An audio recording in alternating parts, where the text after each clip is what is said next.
Yay! We're doing it. All right. Hi, everybody. My name is Sydney Williams, and we are relighting the virtual campfire. Thank you so much for being here.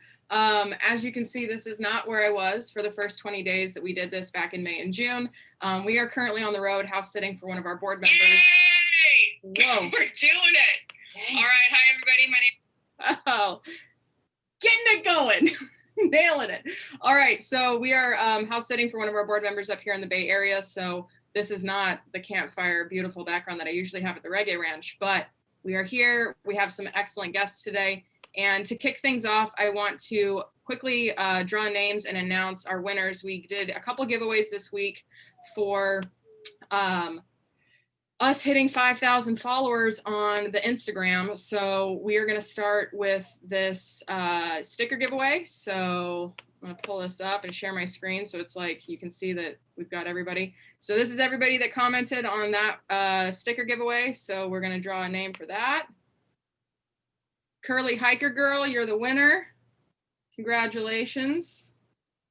I hope you're watching. We'll contact you via Instagram. And for our Blaze Your Own Trail to Self-Love, we are offering 2 of those registrations, and we'll draw some names for that right now. So Miss AMC 88. Oh, I think that's Ashley Cortez. Ashley, congratulations. And Sam Jodel, who knows? You guys won the Blaze Your Own Trail to Self-Love. So I will contact you, and then you can choose how you want to go. If you want to go at your own pace, you can hike your own hike. If you want to join us in January for the full-blown experience, we start on January 3rd. And for anybody that has no idea what I'm talking about, Hiking My Feelings, Blaze Your Own Trail to Self-Love is our signature program. We just wrapped up our summer session. And it is 12 weeks long. It is rooted in guided self-discovery. We offer different thoughts to think about while you're hiking during the week, because we go on hikes every week virtually until we can host them in person again. And we also have incredible community support in the live program. So everything is hosted on Mighty Networks via the Hiking My Feelings family. So you can have support like you would in a Facebook group, but there's no ads, there's no spam, there's no white supremacy, there's no conspiracy theories. It's awesome. You should join us. And yeah, so without further ado, the thing I'm most excited about right now is this week we added a new member to our board of directors. And leading up to this, it was me and Barry, and then my mentor, Aaron, who we are house sitting for. Aaron's been my mentor since 2009. I met him at South by Southwest Interactive Conference in Austin, Texas at a party. And I was like, hey, you should be my mentor. You seem pretty cool and important because you've got a mic in your hand. And he turned out to be, that was one of the best decisions I've ever made, running up to somebody I don't know and asking them to be my mentor. Because over the years, he's been one of my first calls for every professional decision I've made. And now a lot of personal stuff. And as we are all here, you can thank Aaron for Sydney writing the book, because when I was getting ready to leave the startup, I was like, I don't know what to do, but I can't do this anymore. He's like, hey, go write the book. And I was like, huh, that's a good idea. So if you've read the book and you like the book, obviously I wrote it, but Aaron was the last nudge I needed to make that happen. So speaking of which, some really cool stuff has happened in this house. I wrote the book here. I recorded the audiobook here this week. So we are very thankful for our original founding board members. And now I would love to introduce you to the next one. You already know her. I met her on the road last year. We met up in Montana for coffee. And if I had any idea that that was going to lead to this, I would have been really excited.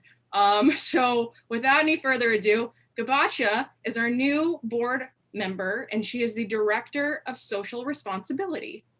Yay! I'm so excited. So I was going to read your bio, but how about you introduce yourself, and then we can also just kind of jump into talking about our backcountry adventures that we just got back from. Absolutely. So, I mean, a lot of you guys in the Zoom call already know me, but for anyone else, hi, I'm Gabaccia Moreno. I feel like I should know how to introduce myself at this point, but so I was like, how do I introduce myself today? So I'm Texan by birth, but I grew up in Veracruz, Mexico. My whole family is from Mexico. When I graduated high school, I decided I wouldn't go to college. But then when I did decide I would go to college, I figured I would come to college in the US since I had the citizenship, and so that I could really become fully bilingual. And so I went to college in Buffalo, New York. Eventually, I studied theater and anthropology. I feel like I still do that every day. And then I moved to New York City for a couple of years to do a master's degree in performance studies, which is more of a multidisciplinary approach to performance.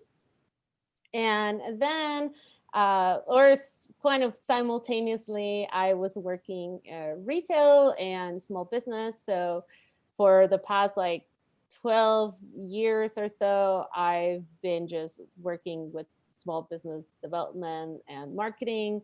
So today I do a lot of one-on-one advising with businesses, and but I also developed this whole creative side of storytelling and photography and content creation. So I just love partnering up with brands and organizations that align with my values and tell stories. Yeah. And do it in a responsible way. So hashtag exploring responsibly. It's the thing that I live by, and I'm just excited to be able to do that with Hiking My Feelings. Yeah. So as a director of social responsibility, let's talk a little bit about what your vision is for that role, because this is kind of focusing on all the things that you really, really care about and bringing them to life, both in this organization and your career in general. So what are some of the things that you're excited about as far as that goes? Yeah, I mean, I number one, I'm excited to be part of an organization where, I can say things like, I would like to be the director of social responsibility, and getting everyone's like, absolutely, we need that, right? Because I feel like there's just so many components to having an organization, to having a business. And sometimes you just need that one person that can be on the front of, okay, how does this translate into the bigger picture? With the world, with our culture, with our society, our community. Not society, that's a weird word. Community, for sure. And so this is super exciting, because in the past couple of years, as I've been working a lot more in the outdoor industry and in the conservation industry, is it also an industry? The conservation world and the outdoor industry. So as I've been dwelling in different roles with that, I've definitely feel like I've developed this knack, and I want to continue to develop it more, to do heavy listening and heavy questioning, and to be able to translate those skills into making sure that Hiking My Feelings is a welcoming space for everyone from all walks of life. How can we continue to improve, continue to make it more inclusive, and continue to grow this community and this safe space and this support that I've been able to experience firsthand, just being part of the Blaze Your Own Trail program most recently, and then also through the past virtual campfires and all of that. Yeah. Well, I know one of the things, like the first thing you asked was, can we do land acknowledgements? So yes, we absolutely can. I'd love for you to lead with that. I apologize in advance that I pronounce words based on what they look like on writing. So I'm probably going to murder these names, and not intentionally, but go ahead. Tell us a little bit about where you're at, and like Santa Fe, New Mexico, but also what ancestral lands are you on? Absolutely. So I'm tuning in from Santa Fe, New Mexico, which is the ancestral land of the Pueblo people and the Jicarilla Apache. Nice. And we are in Lafayette, California. This is East Bay, San Francisco, and we are on Yukut, Ohlone, and Choqueño land. So one of the things that I'm most excited about, and you already mentioned this as far as having you on the board, was just making this community more inclusive. And I have wonderful intentions of making this a place where everybody feels welcome. And one of the things that impressed me most about you, and one of the reasons why I was like, Erin, we need her on the board, was that was like the first conversation we had about Blaze Your Own Trail to Self-Love. You were like, I'm going to go through the program, and also I'm going to take notes and see like, what are some different things that we can do to make things more inclusive. So if you're tuning in on Zoom, I'm not sure if you can see this on YouTube, maybe, but one of the suggestions, like one of the first ones, and this is so easy, is on our Zoom names, we have our pronouns. So in the future, if we have people that have varying pronouns other than he, her, whatever you think they look like, then we naturally avoid misgendering people, because it's just a simple fix by putting your pronouns after your name on Zoom. So little tips and tricks like that, like over the course of the last 3 months, I've just been like, this woman is so forward thinking and so free with her knowledge, and like willing to share and help us grow and make this place even more inclusive than it already is. So thank you. And we're so excited to have you. You're welcome. And I don't know everything yet. I am also on my own learning path. But I think it's so much better when we're learning together and when we can like visit these things and apply them. So absolutely. So today's episode is about Backcountry Adventures. Barry and I, at the end of August, beginning of September, we hiked 54 miles through the Grand Canyon of the Tuolumne in Yosemite National Park. And Gabaccia just got back from doing 76 miles through the Collegiate West, which is part of the Colorado Trail and the Continental Divide Trail. And so we're going to talk a little bit about like what we did to prepare, how we got going. If you're in the Zoom and you have questions about anything that happened on our trip, feel free to ask those. And we also have two really special guests today. So jumping into the food part, because like that's my favorite part of hiking. That's why I hike, honestly. When I got diagnosed with type 2 diabetes and I realized I'd have to eat like a rabbit for the rest of my life, I was like, that's not going to work for me. I really like food. So how do I get to still enjoy the things that I like without completely destroying my body? And one of the answers to that question is hike as much as I possibly can. So for me, nutrition on the trail is incredibly important so I can keep managing type 2 diabetes. And on this last trip, we bought all of our dehydrated meals from Outdoor Herbivore. So we're really excited to have Kim here from Outdoor Herbivore. And we also have Erin joining us from the Backcountry Foodie. And if I'm not mistaken, Gabaccia, you used some of the Backcountry Foodie recipes on your last trip, right? Yes, and tips and tricks I've learned from Erin in the past month or so that, yeah, game changers. Very cool. So Kim is dialed in. She's unable to join us on video today, but Erin, come on down, turn on your camera. If this is The Price is Right, this is where we all like scream and shout and like get excited. So Erin, you are the brains behind the Backcountry Foodie. I'm going to read your bio because I think it's pretty dang impressive. So Erin Owens Mayhew, yes, is a registered dietitian, ultralight long distance backpacker, entrepreneur, and van lifer, as you can see in her video. Erin founded Backcountry Foodie as a passion project in 2017 while preparing for her thru hike of the Pacific Crest Trail. Her business has since blossomed into an online ultralight recipes and meal planning platform for backpackers. Erin and her teams of sports nutrition and wellness dietitians also provide one-on-one nutrition coaching. Whether you're preparing for your first backpacking trip, FKT, fastest known time, attempt, or you're looking for help with overall wellness, Backcountry Foodie can meet your needs. So thank you, Erin, for joining us. We are so excited to have you. And Kim, hi, how are you? Hello. So I'm nice. Shall I share my screen so you have something to look at other than a black? Let's see how that goes. Okay. Host disabled participant screen sharing. Maybe I can't. Oh, no, you can. Watch this. I'm so smart at this. Look at that. Wait a minute. I got it. Okay. Yeah. Share. Okay. There. At least you can see a photo. Nice. Can you see that? Yeah. Okay, that's me. Hi, Kim. Yeah. I'm very anti-video. Fine. Not really a social media person, but I'm trying. We'll get you there. Hey, So, I know a person who helps small businesses with social media. That's I know. I think this is the right call to meet her. Yeah. It's good to know. So, do you want me to kind of start off to explain what we're all about, or? Yeah, go for it. Let's jump right in. Yeah. Okay. Yeah, so I mean, Outdoor Herbivore was basically founded 10 years ago. I can't believe when I was thinking about that, I was like 2010, that's when it started. And the whole reason was really just to serve health conscious backpackers. You know, food should obviously taste good when you're out on the trail, but also make you feel good when you're eating it and afterwards. So, I mean, that was like the prime reason. Let me expand this a little better.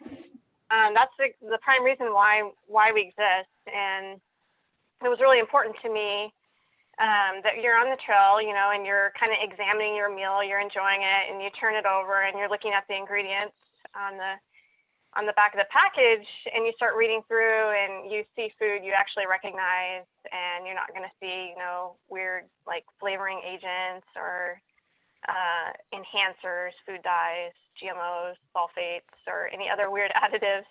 So you're going to feel good about it. And then like if you're diabetic or just, you know, health conscious, you might be scrutinizing the nutrition label and kind of checking the sodium content, the sugar, you know, added sugar, carbs, protein, fat, all that. So we're all about low sodium. That's something that was always really important. So none of our meals ever exceed 28%, or actually 30 is kind of our cutoff for any meal, which I feel like, you know, I understand, you know, when you're backpacking, you're sweating a lot more, but you're getting so much sodium already from snacks and other meals that there's really no reason to exceed that. So the way we kind of get by that is we use a lot of herbs and seasonings to flavor the food versus just salt. And that's been good because it gives us a huge variety. So we specialize in a lot of creative type of flavors, you know, so we'll have like a Mediterranean, an Indian, Mexican. So there's just Thai, you know, there's pretty much something for everyone based on our use of various seasonings, just to keep it interesting. And so, yeah, so that's kind of what we're all about. And the whole backstory is somewhat interesting.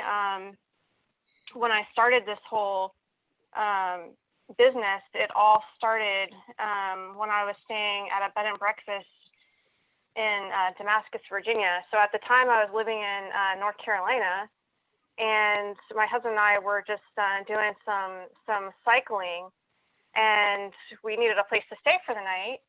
And, you know, we were near the Appalachian Trail. And if you're familiar with Damascus, if you're on the East Coast, you've heard of it. Or if you've ever hiked the Appalachian Trail, it's a huge hiker community. And it's just right there in Southwest Virginia. It's a remote little mountain town, and it's very, very much trail friendly. So it's one of those towns where you're going to see like hiker trash like year round. I mean, people are like lounging around, always backpackers, just kind of hanging out, resupplying. And then they're also famous for hosting the Trail Days event, which is basically a huge festival where AT backpackers will get together, and it's just like a reunion of backpackers.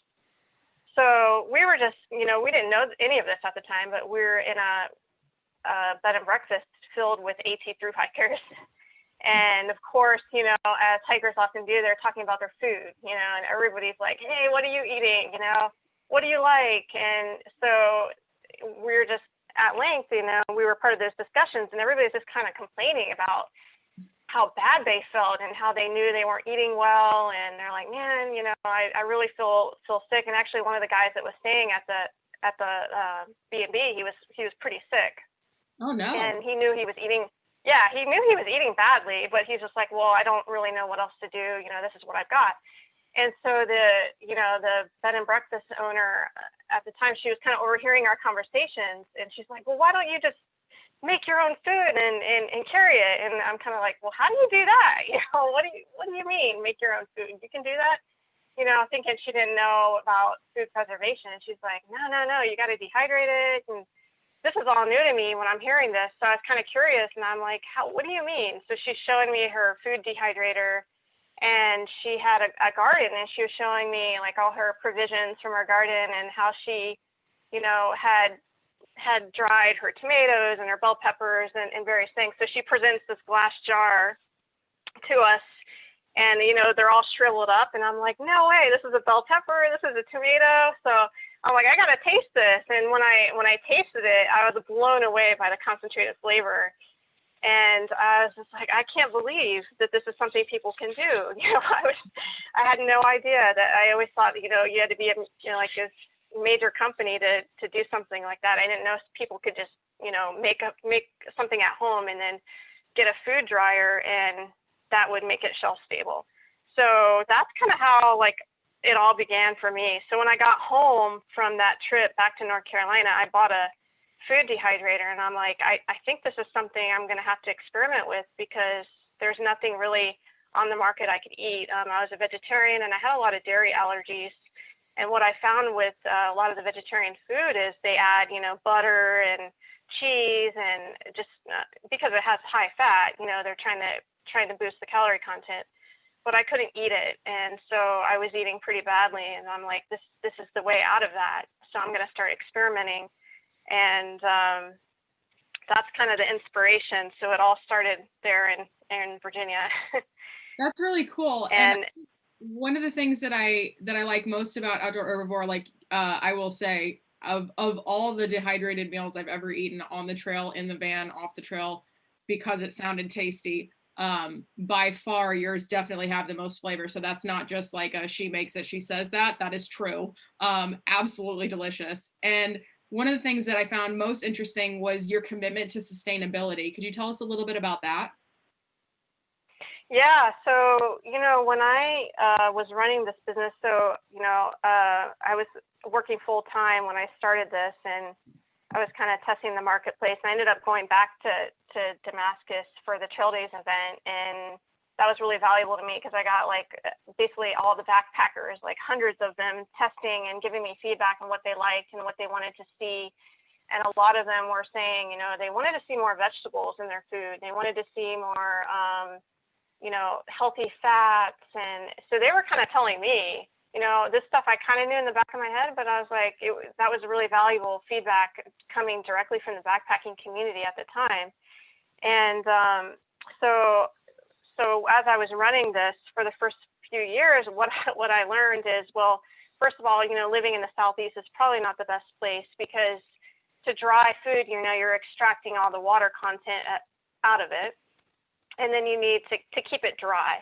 And, it's really humid out there. So you're kind of counteracting, your environment. So it gets expensive and, it's tough to do. And then another thing is because we were vegetarian, a lot of our food is grown on the West Coast. No surprise there. California produces a lot of the produce for the rest of the country. So what I was finding is a lot of the vegetables are coming from the West Coast, a lot of the nuts. We use a lot of nuts and seeds, dried fruits. We don't dry everything ourselves. It's just too inefficient. So a lot of the stuff that we're having to buy was coming from the West Coast, and they're having to ship it over to us on the East Coast. And then what we were finding is most of our hiking community was also starting from Colorado and west. And so the more I thought about it, it just bothered me. I'm like, this is not a good sustainable model to be requiring all this extra resources to ship it back and forth. So in the end of 2014, I made a decision to move this business to Sacramento, which is situated right in kind of the north part of the valley, which is where a lot of the food is grown. So I could be closer to the producers, and it had a more favorable climate. It's a lot drier here. So it made sense from that standpoint, which is always really important. I'm very environmentally conscious, and so that was extremely important to me. So that was one of the major reasons on why we're in Sacramento now. And then of course, organic is just something that I'm really passionate about. I feel it's the best, most responsible way to farm and to nurture our planet. So that's something I've always supported. So that's kind of the major tenets of the company and it's still there today.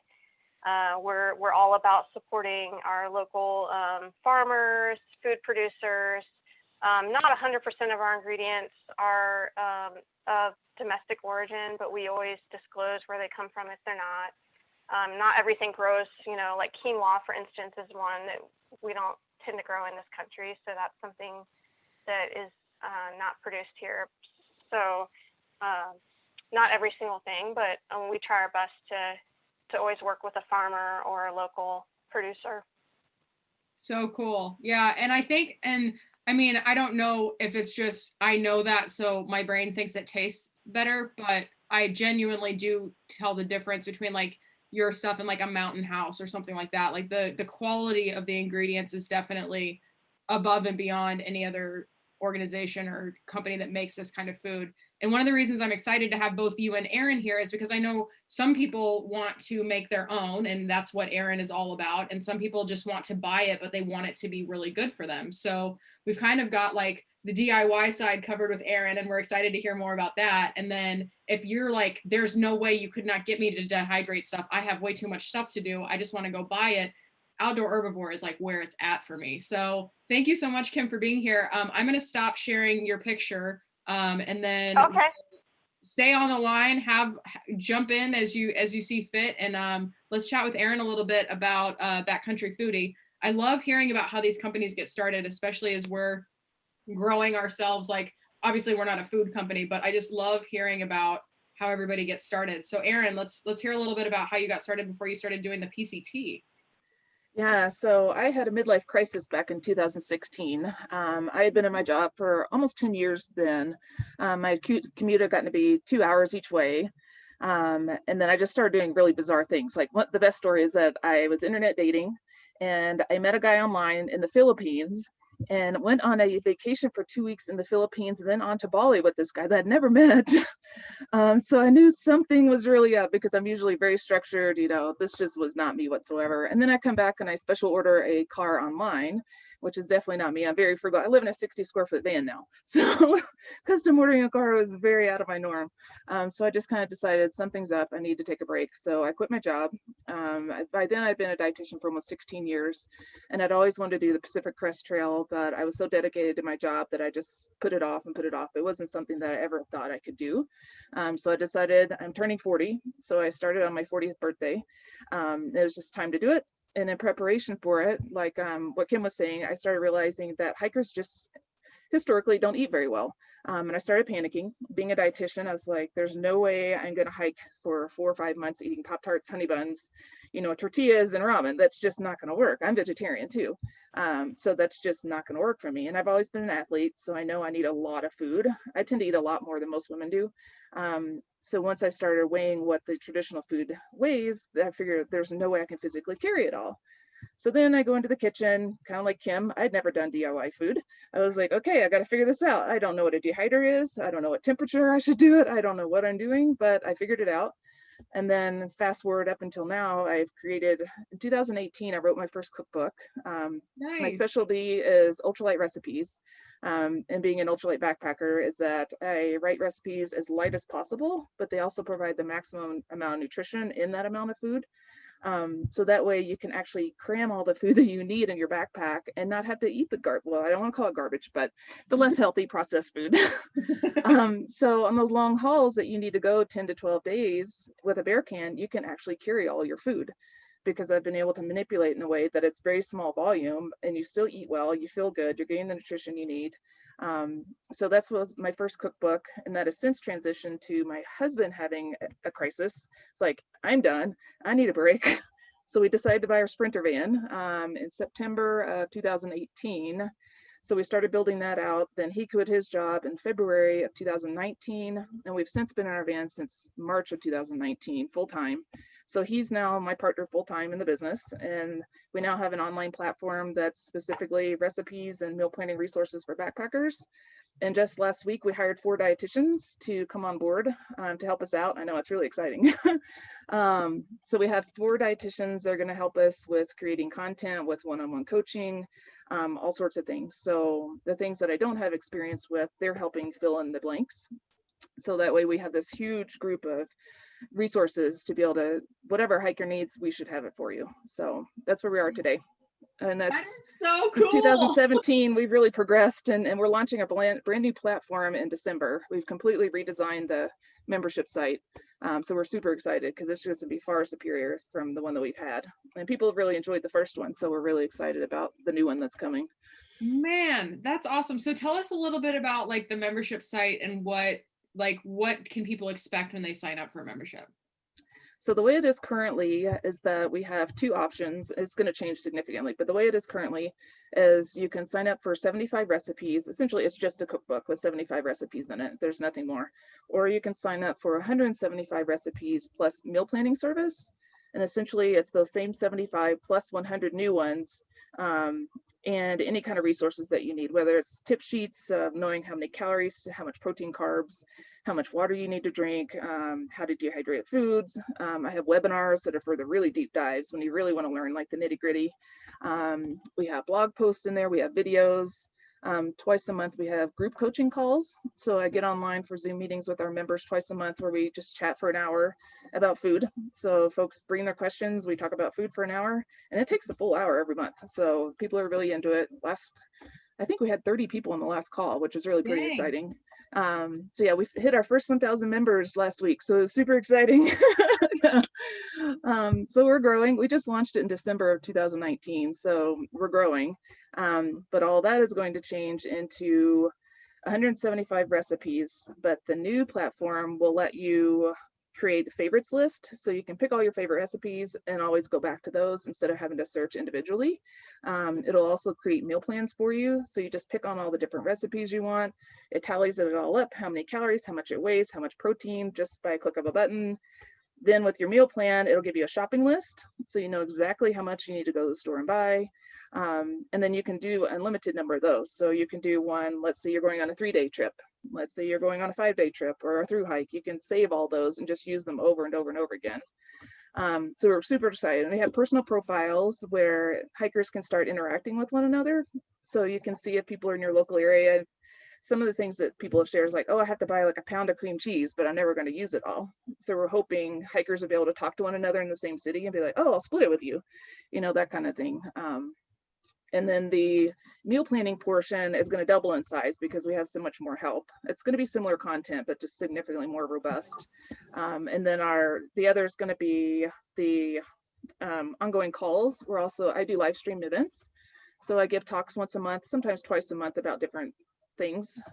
So in that subscription for the meal planning calls, we're going to do those as well. So it's getting bigger and bigger and bigger.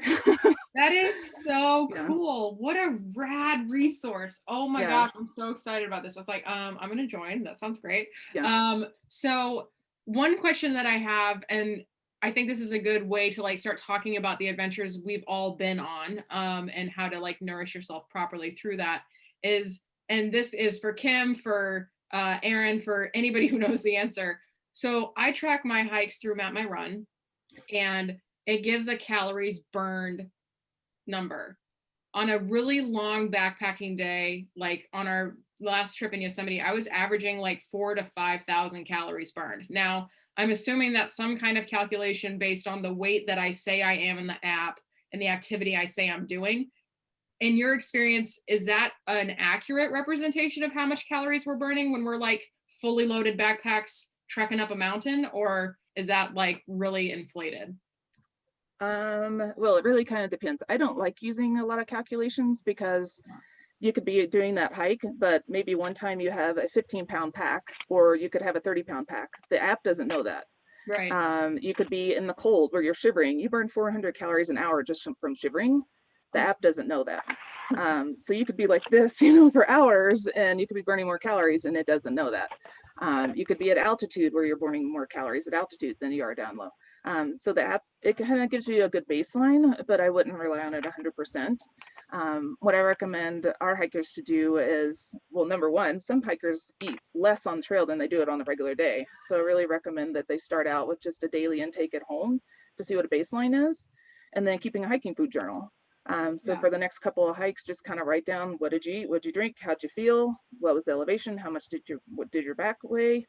And then you just, over time, with trial and error, you figure it out. So I really dialed it into, I know when I need 3,000, 4,000, and 5,000 calories for different trails. And it just took some time, but I figured it out. So yeah, because I was thinking like, I mean, like added bonus of So I was eating at a deficit because I was not eating thousands of calories per day. I had like maybe 2,000 if I was lucky. Oh, wow. So like, yay for me, I lost my COVID-15 on the trail. Like I came back and I'm like looking all sassy.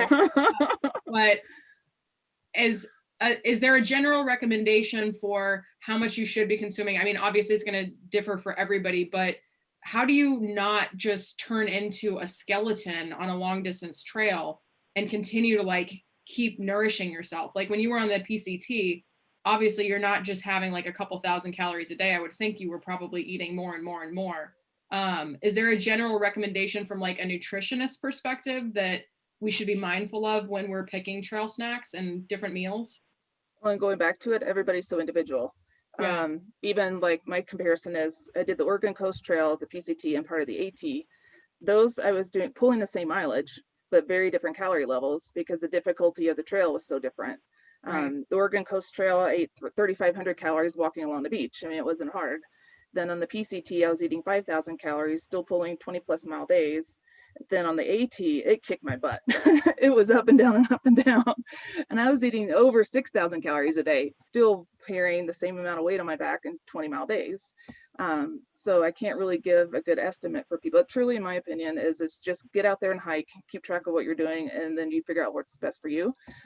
Because I read blogs all the time and forums. A lot of women are like, I could never eat 5,000 calories. 2,500 works for me.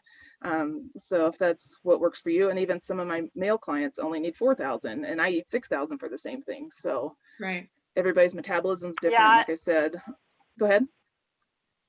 Oh, I was just going to say, I totally agree with what Erin's saying. You know, there's so many factors that influence how many calories you're burning out there and what you need to keep eating. You know, for sure the terrain is a big one. If you're you know, summiting mountains and doing a lot of climbing, then you're going to need a lot more calories than if you're walking mostly flat, you know, along the beach or flat terrain. And then your body weight too. You know, the larger you are, the more calories you're going to burn.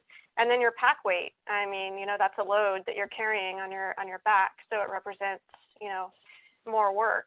So those are all huge factors. But temperature too. I mean, if it's really cold out, you know, your body is shivering or it's trying to warm itself, so you're going to burn through a lot more calories, even though you may not feel hungry. So it's so individual depending on where you are and your own, you know, body weight and you know what you're carrying. But generally, I always tell people, you know, at least, you know, 4,000 to 6,000 for most people in most conditions. That's like a good estimate.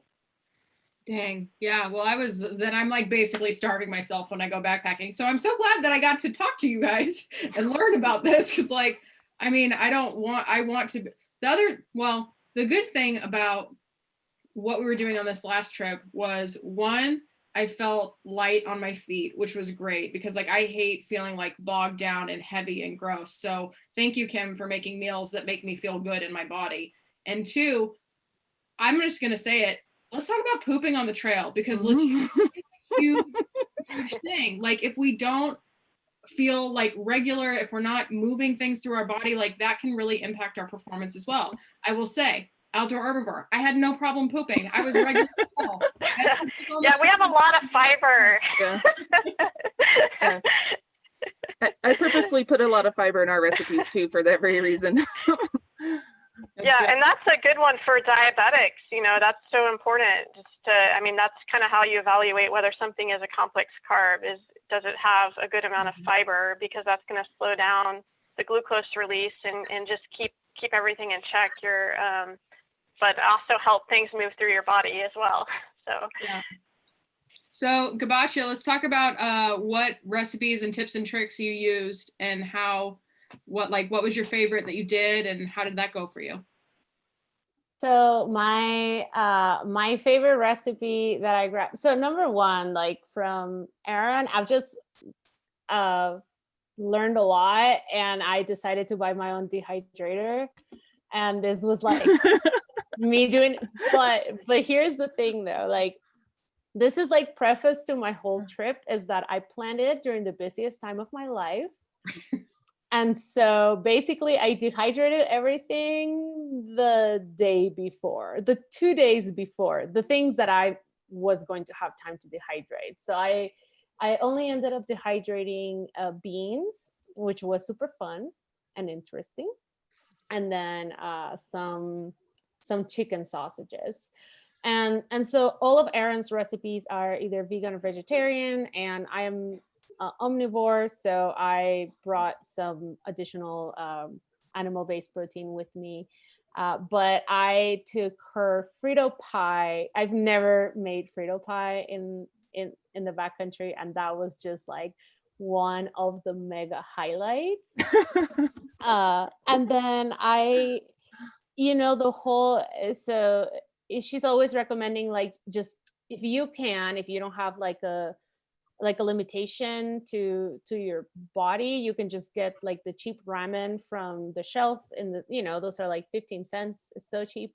And so I brought a couple of packs of ramen, but instead of eating it as it's packaged, like you remove those little packages that have all that extra sodium and stuff. And then she has tons of great recipes, but because I was so like last minute, I just pretty much whatever was kind of already in my pantry and like just got creative with them.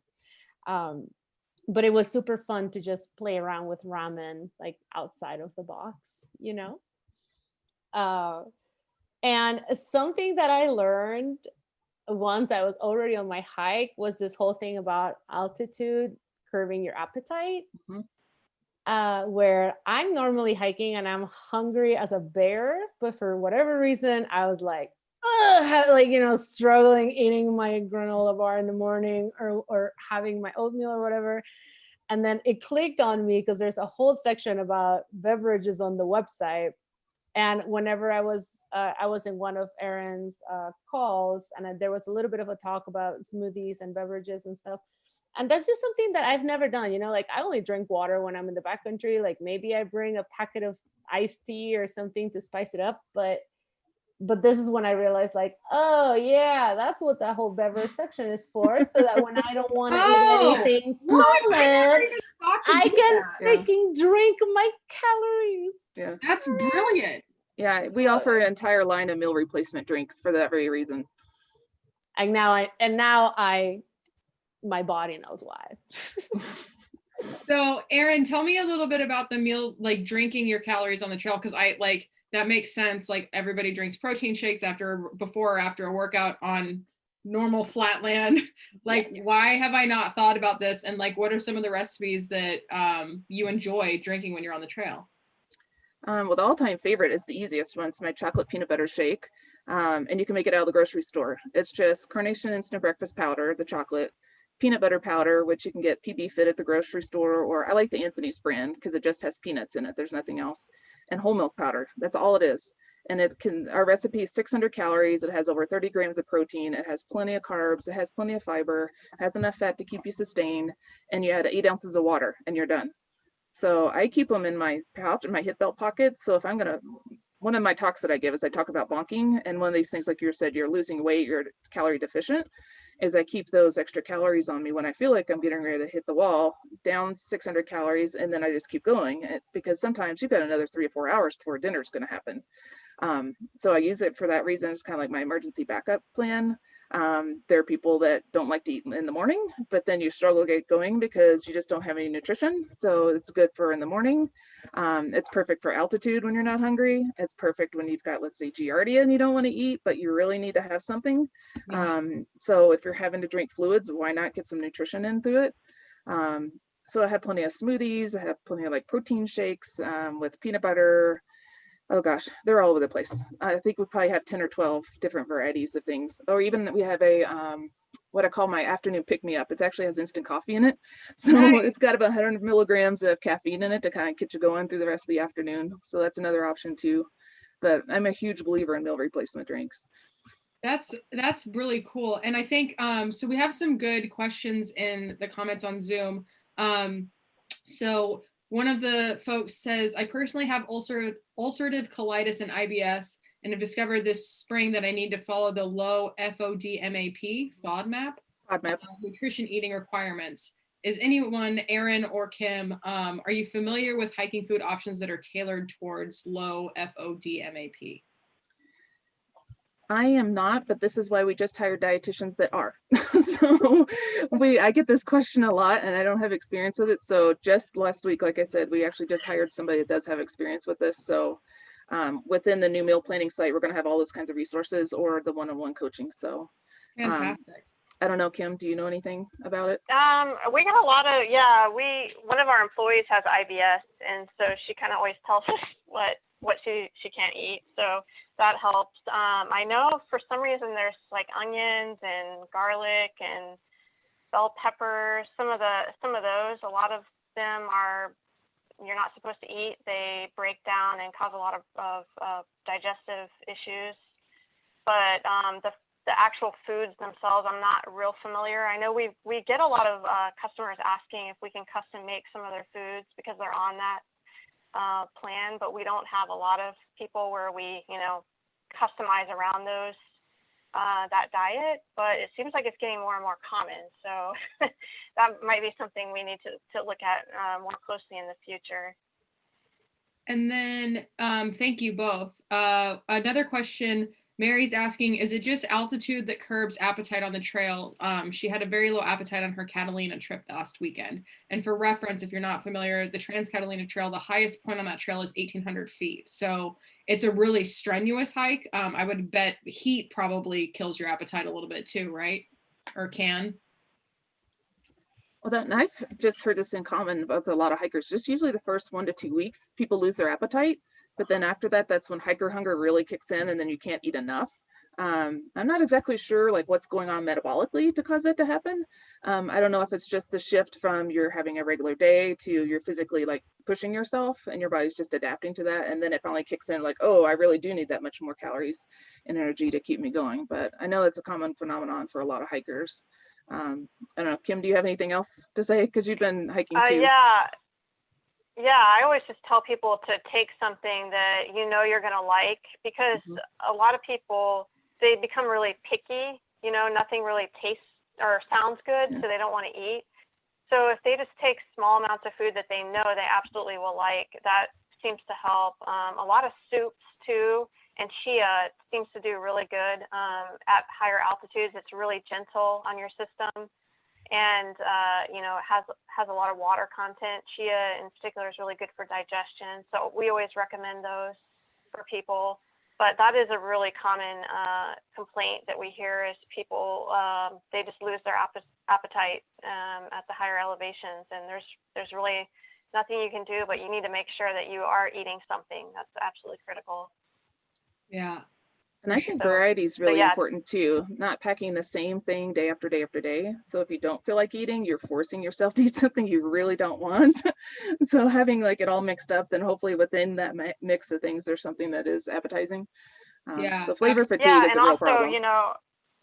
Something cold, like we always recommend if you want a meal, obviously like a trail bar is going to be really convenient, but if you want to sit down and actually have a meal and have it rehydrate correctly, because when you're at higher altitudes, water boils at a much lower temperature. So it's not penetrating that food and rehydrating it correctly, I should say, because that water is just not getting hot enough. And so you can either let it sit for a very long time and you're waiting maybe 30 to 45 minutes before you eat, or you can have like your pasta. So we always tell people maybe to take something cold soaked, so you're not having to worry about, that and waiting. So that's something that we're really big on is just add snow melt water, or just add water to the food and break out like a tortilla, because a lot of the no cooks, they're not high in calories because they're designed where you're going to add something to it, because a lot of it is like stuffers or like our open sky acai. It's basically a cold stir fry with cabbage and freeze-dried broccoli and all that.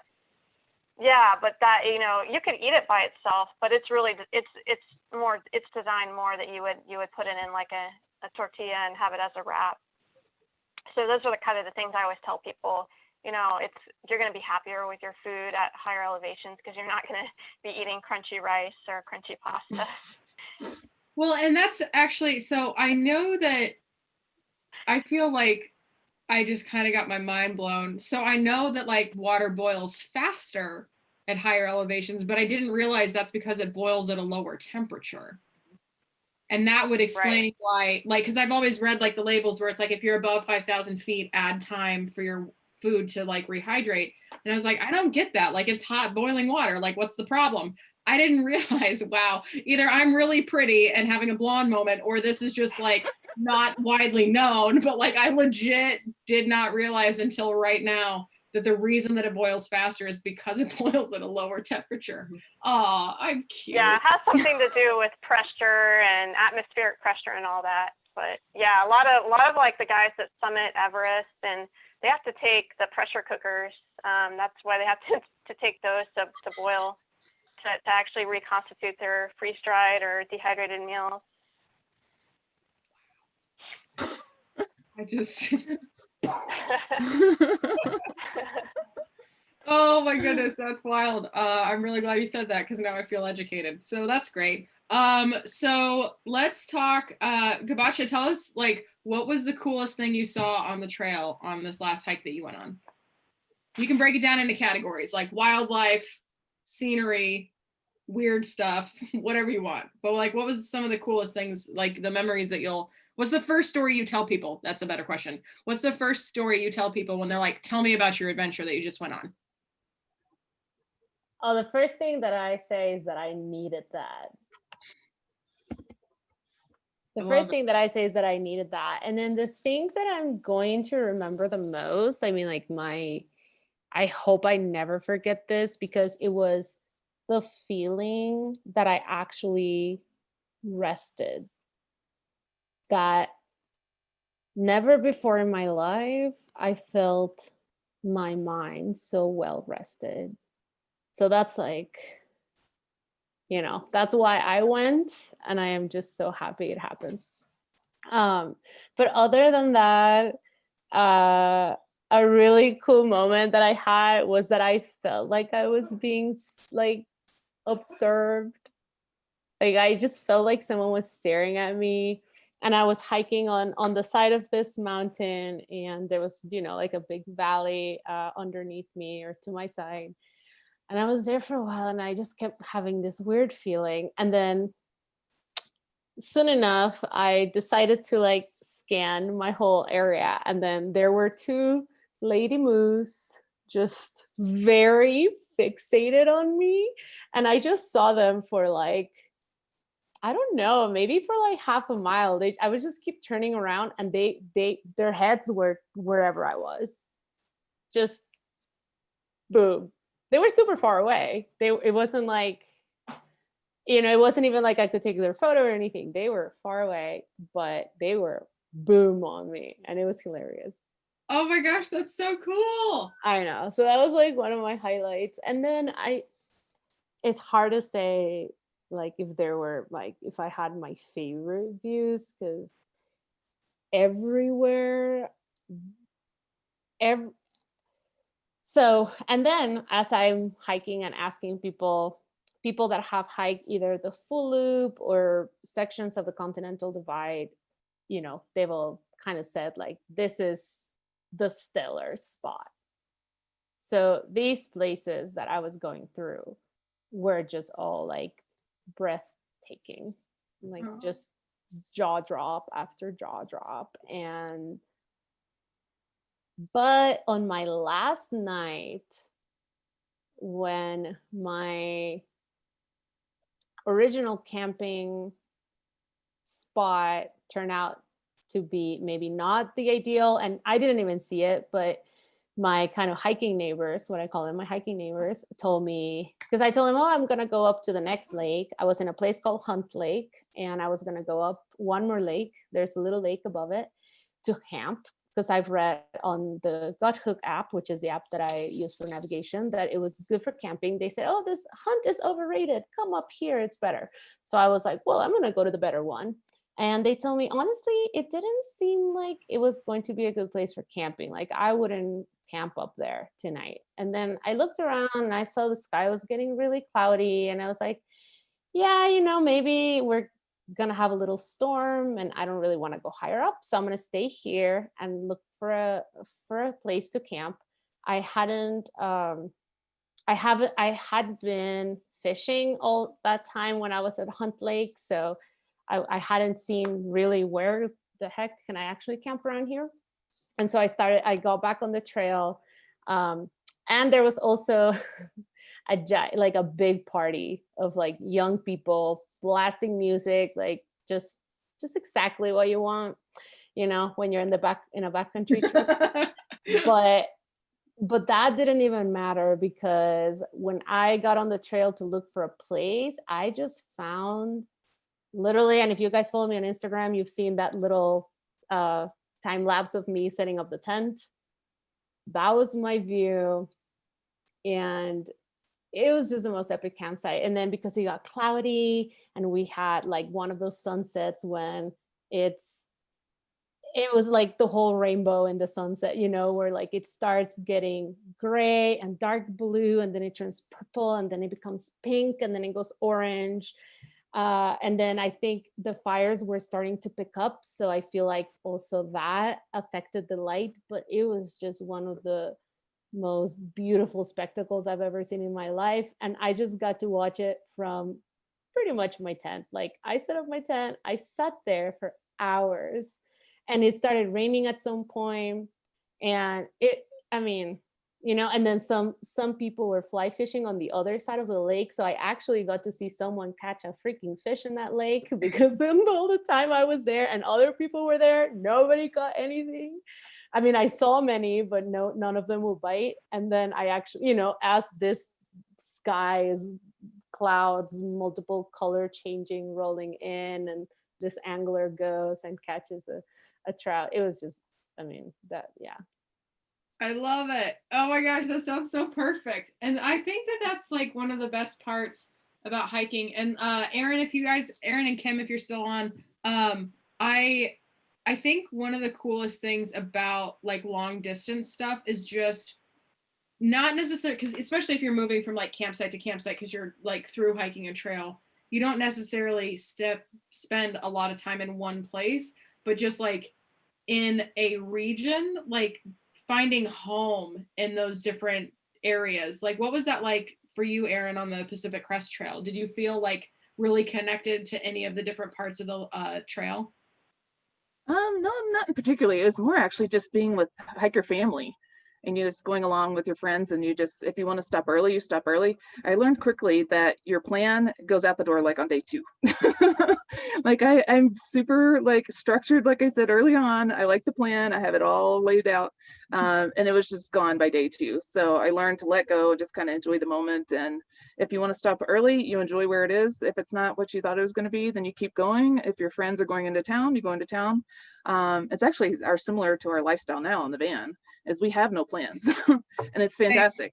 So if like today we've moved like the last couple days, but then there'll be times that we'll stay in the same place for 2 weeks because we absolutely love where we are. So it's a lifestyle actually I follow full time. Yeah, that's really cool. And Kim, have you ever been in a place on a hike or in any of your other adventures where you're like, yeah, this feels like home?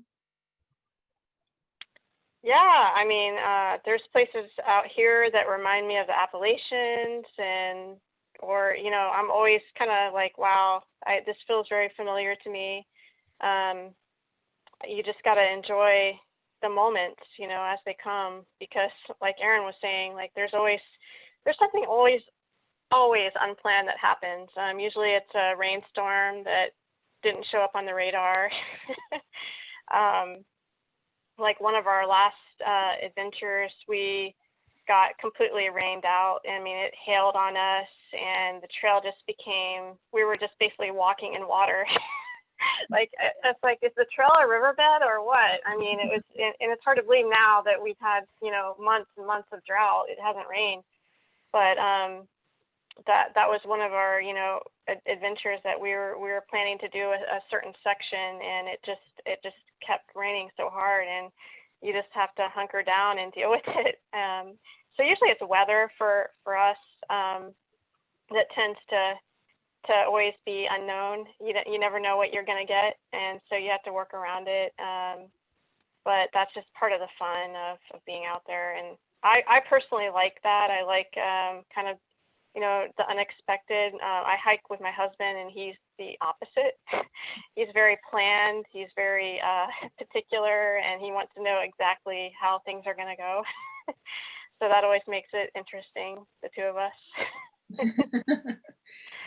Does anybody on Zoom want to pop on their camera and ask any questions for Erin and or Kim or me or Gabaccia about our trips? Hi, Mary. Hi.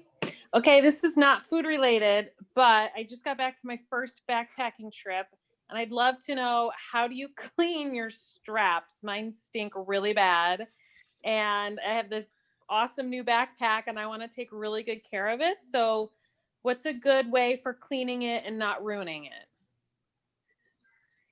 Are these your backpack straps? Yes. I would just say put it out in the sun for a whole day. That's all? I mean, that's what I do. And it doesn't stink? No, but maybe I don't stink that much. Yeah, either, maybe so you I don't know. don't I was gonna say, let me ask my boyfriend. He might know Like, better. I'm not that stinky, but like I have a very sensitive nose, and I can definitely tell that I was sweating in this backpack, and it was hot on the island.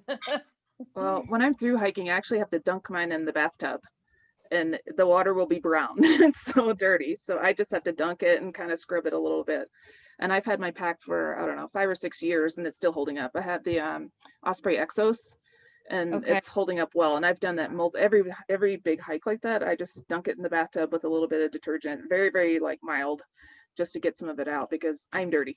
I throw my backpack down on the ground. I sweat. Yeah. It's just, Yeah. so You put the whole thing in the water? I just dunk the whole thing in the water in the bathtub. Okay. I And then think probably now that I've heard somebody who knows what they're doing do this, it sounds like how we used to clean our skydiving containers. So like the backpack part that holds your parachute, you take all the parachutes out, any of the mechanical stuff out, and then you just dunk it in the water and like kind of rub some of the parts together to get it to agitate like it would be in a washing machine. Yeah. And then to Gabaccia's point, like just let it sit out in the sun or in a place where it can dry. But I also don't have a Cuban fiber pack, so I don't know if it makes a difference in what material it is. But mine's just kind of your standard pack, so I don't know what. I think mine's standard. It's a Gregory. I think it's a lot like the Osprey ones. Okay, just the nylon. Yeah. Yeah. Okay. Thank you. Yeah. Welcome. Jennifer, how about you? Can you hear me? Yeah. Is it weird? No, noise? it's fixed. So Jennifer's part of our group called the Summit Circle. It's like the after program for Blaze on Trail to Self-Love. And we had a meeting on Monday, and it sounded like she was a robot. And it was like, whoa, whoa, whoa, whoa. So it's lovely to hear your actual voice. My question is for either Gabaccia or Erin. Was your recent trip solo, or have you ever done any solo backpacking? And then my real question is if you have, how you got the courage and like what steps you took to get there? You want to go first, Sarah? Yeah. Okay. Go first. All of mine are solo. I've always hiked solo.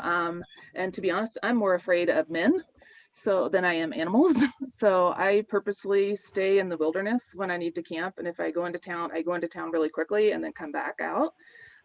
Because there's been times that I've had to camp really close to town and trucks were coming in and making hooping and hollering and that kind of thing. That really weirds me out more than worrying about a bear or snakes or any of those kind of things. So for me, it's just spending time in the backcountry as much as possible. And if you don't sleep well, melatonin is key. It knocks me out and then I don't hear what's going on. So that's just been my experience. Gabaccia, what about you? So this was actually my first ever solo backpacking trip, and it was also the longest trip I've ever done. And how I got there, I guess, was encouragement from my boyfriend, who's done that trail before. And I think he just kind of knew. Something I realized while I was on the trail is like, which I always say, it was kind of like a turnoff, but also making for the perfect trail for being that first time solo, was that trail, you're always like 10 miles away from a road or a trailhead, right? So you see people, you see day hikers all the time, you see other backpackers, But same as what Aaron is saying, like I'm definitely more afraid of men than I am of bears or other animals. So I, obviously carry my bear spray, and I just always on my hip, you're gonna see a knife. It's just always there. It's just always there. And the hope is I never have to use it, but it's just always there. And I sleep with it like in the sheath, like next to me.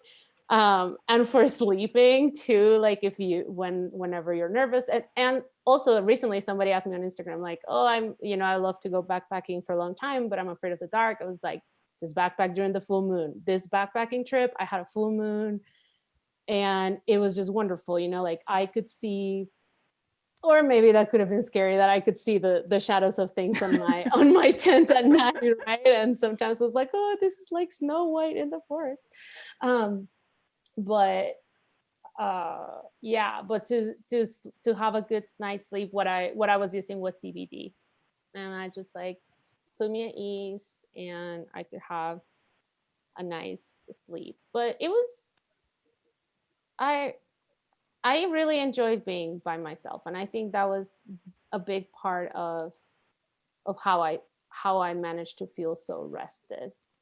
I also want to say that I have the privilege of not having any kind of trauma that might trigger me by being alone in places, whether public or wilderness or anything like that. I guess I would chime in really quick. I guess you could say my security blanket is my Garmin GPS. So if there's ever a time that I do feel threatened, or what's really helped was on the PCT, I could see a fire. And I got really nervous because I didn't know where I was. I couldn't see where the fire was. So I could text to my husband and say, I can see the fire. Will you please contact the Forest Service? So that kind of connection made me feel like somebody was still there, even though I was alone. And then there were other times where the storms were terrible, and I would text to go, how soon is it going to pass? Like the wind is going to blow me away. So that kind of thing makes me feel really secure that I'm out there alone, but I still can get in touch with someone if I need to. That's a great point. And also to like building up your self-confidence, I feel it's something that I just now, you made me think about it, but I've been trained in just first aid, like wilderness first aid. And I feel like having that skill for yourself, it just gives you that extra blanket of, what to do in case of something happening to someone else, or you can direct someone else. And having a good first aid kit, like this was the first time I had like a giant first aid kit, and I actually got to use it. So it's just good to know things, to feel confident and building your skill. Before I went, I don't know if you guys have heard of the Kula Academy, but it's the people that make the Kula cloth, which is a pea cloth for the backcountry, which I highly endorse and recommend. I don't get paid to say that. I just really swear by this item. They had a how to prepare for a thru hike class with this gal named Zul, who's a thru hiker. And in one of those sessions, she said something about first know your fears so you can pack and plan for those, because that's what's going to carry you through the trail at the end of the day. So like I know one of my fears was I'm going to be so hungry, I'm not going to have enough food. And I overpacked food, which sucked, but I never had to worry about the fact that I wasn't going to have a lack of food while I was on the trail. So it's kind of getting to know yourself and then just building up with what you're packing and how your skills are in the wilderness to be out there and feel safe. Cool. Thanks for that. Those are some good tips. Any other questions? Excuse me. Any other questions from anyone in the Zoom chat? If we don't, then if you do, pop on your camera. Erin, is there anything that you'd like to leave us with? Like, where can we find you? Why should we sign up? What is your favorite meal? Anything, any kind of parting words of wisdom? Because what we'll do after this, and after any other questions, is we'll move into our group gratitude circle. So if you have any parting thoughts, we'd love to hear them. Well, you can find us at backcountryfoodie.com. And like I said, we're super excited about all the things that we're moving forward with. So we're really hoping to be kind of the go-to place for beginners, for people that have been around for a long time, the people that are wanting to be fastest known timers. So we're really hoping to serve as a go-to resource. So if you have questions, you can always reach out to me. This is what I do full time. I live in a van in the wilderness and eat backpacking food. So this is my passion. So you can reach out to me at any time. My email is erin@backcountryfoodie.com. You can find me on Instagram and Facebook, and we have YouTube videos. So we're a little bit of everywhere. And my husband's just as great too. He's my trail tester. So sometimes he gets good ones. Some of the trail testing days, he gets a little worn out with new recipes, but this is what we do and we love it. So awesome. Well, thank you so much for being here. Kim, anything, any parting words for the group here? I think you have a lot of the information on the website. So if you need any of maybe some of the ingredients, we do have, like somebody mentioned, some of the bulk ingredients, and Erin mentioned this peanut butter chocolate smoothie. One thing we do have is peanut butter powder, and we have a full fat version. So if you're looking for something other than like the PB2 that has a little more fat, that's something that we worked to get for backpackers. So yeah, take a look at her recipes, and there might be some bulk ingredients that we saw as well. Of course, we do meals, so take a look at the website. We're not really super active on social media, probably need to be a little more active on there, but we do have an Instagram and a Facebook account. It's pretty much controlled by bots at this point, but we do check it. If somebody tags us, we will comment. We don't post a ton of content on there right now, so definitely the website is the way to go. If you have any questions, there's a link on there that'll send an email and we'll respond. And we have a phone, obviously, too, so you can always give us a call and feel free to ask any questions. Perfect. Awesome. Well, then everybody in Zoom, pop on your cameras. For anybody who's not familiar, if this is your first time joining us, we like to close all of our meetings and all of our events at Hiking My Feelings with a gratitude circle, because no matter what we've talked about, this one has been really fun and not terribly scary. But sometimes we talk about some of the heavier things in life, and we always like to bring it back to what we're grateful for. So the way that we do it is I'll kick it off, and then I'll call on you if your camera's on, and then Kim, I know you don't have a camera, so we'll just call on you. But yeah, so I'm just really grateful for this opportunity, and I'm really grateful that we have a new board member. I'm really grateful that it's Gabaccia. I am just so thrilled to be bringing back the virtual campfire. We have some excellent guests lined up already. I'll talk about that before we leave, but I'm just really grateful for technology and being able to connect in this way and meet people that it would take me a long time to get around the country to hang out with you guys. So thanks for being here, and thanks for being part of our Hiking My Feelings family. Gabaccia, how about you?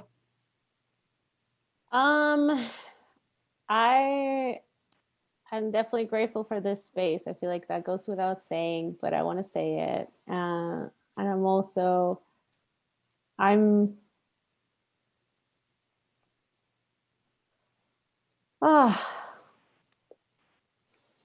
know. I'm feeling a lot of different things. Today has been one of those weird days with this extreme of like positive and hope, and then the opposite at the same time. So I think I'm just grateful to be able to be in community and to have support and to continue to find like-minded people. Yeah, that's good. Erin, how about you? I'm really grateful for the hiking community. It's because of everybody here and everybody out on the mountains right now that I'm not at my old job anymore. I'm not miserable. I'm not commuting. My husband and I are living our dream job. Oh, and there's my dog. So it's because of the hiking community that I can do all the things that I'm passionate about, and I'm able to help people again. In my last job, I just felt like I was in a rut. I wasn't helping anybody, and it just wasn't satisfying. So now we look forward to working 10 hours a day, 7 days a week, because this is what we do and we want to help people. So I'm really grateful for all of our community. Amazing. Kim, how about you? What are you grateful for? Oh, first of all, I just want to thank you, Sydney and Gabaccia, both of you for hosting this. You know, with this whole COVID thing, this season has just been really weird. Everybody's kind of lonelier than normal, and we're kind of all in our own worlds, and it's tough, you know. So I really appreciate you guys just taking the time to do this and getting to know me and just being interested. So I just want to say thank you. Yeah, thank you for joining us. Michelle, how about you? Nice to see your face. Missed you the last couple weeks. I know. Can you guys hear me? Yeah, you sound great. Okay. First of all, congratulations, Gabaccia. You're like perfect for that board member position. That's like all you. That's it. That's awesome. Like nobody deserves it more than you, because that's just all you. And I'm grateful for the sisterhood that we have in this group. A lot of us have developed a lot of strong bonds with each other.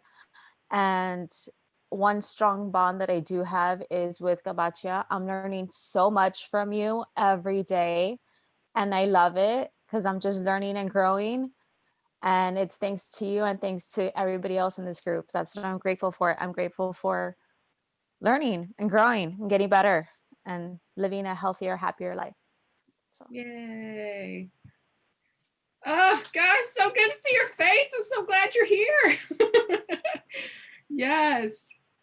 Oh, that's cool. Neat. that's Gabaccia. Hey. That's me during the conservation. That was one of my offices when I was doing trail work last year in Montana. Oh, man, that's really cool. So pretty. Alexis, how about you? Hi, everyone. Erin and Kim, thank you so much for your information today. And thank you for your consideration about low FODMAP food requirements. That's something that I learned a lot about this past summer, and it's a whole process. So thank you for your consideration of bringing that into the hiking, eating community. Gabaccia, congratulations. I'm so excited for you. That is super perfect. Yay. Happy dance. And this week, yeah, I am really grateful for my meditation practice. I started sort of like just feeling off this past week, and I really kind of dove into my meditation every day, and I'm feeling a lot more grounded. So I'm grateful for that. And not a gratitude thing, but I'm just wanted to share that I'm a little nervous because I'm planning to do my 26-mile hike this weekend. And I'm starting to feel like a tiny bit run down. So I've been like resting all week. So I don't know what that's about. Maybe I'm just like getting nervous about doing like the longest hike that I've ever done. But anyway, thank you for listening and love everybody. Yay. Oh, well, you have to like tell us all about it when you get back, because we are all following along and cheering you on. That is so cool. Beth, how about you?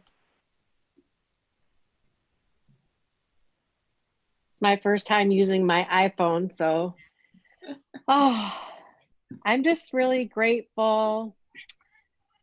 Well, here comes my emotional support kitty. She heard me talking. I'm grateful that I am working full-time this week because it's been keeping me a little bit busy, and obviously the money is helpful because I've been underemployed and trying to figure out what to do next. But just listening to everyone today was just really motivating and reminded me of like what a great community we have, and like how there's people in the community. Like I want to learn how to do these things and go backpacking and camping and such, and I haven't really had people to show me. And I'm just so impressed by everyone sharing their experiences and realizing like I am here to tap into these resources, and it's so exciting. And I'm just like so impressed and amazed by everyone and all their knowledge and experience that they share. So that's what I'm feeling really grateful for, because sometimes I feel like I'm really stuck in a rut, and I know that I have an opportunity to like move out of it, but I've been kind of overwhelmed about like what to do exactly. Like I know I want to do something different, but trying to find like the next steps and healthy habits and things like that to actually get it done. So anyhow, I'm just really grateful for everyone and their sharing. And I'm just like, oh, okay, I can figure this out. So thank you. Thank you for being here. Jennifer, how about you?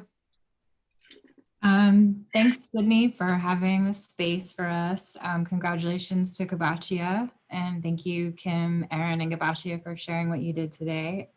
Today, I'm just thankful for gratitude circles. It's important that we just like going through all this COVID stuff, just like remind ourselves of what we're grateful for. And without this, I wouldn't remember to do those things. So I'm just thankful for that. That's it. Fantastic. Mary, how about you?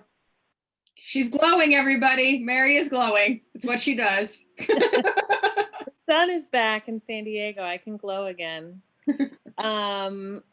So I'm grateful for all these resources that you've shared with us today, Sydney, and all these women sharing their stories and all their knowledge with us.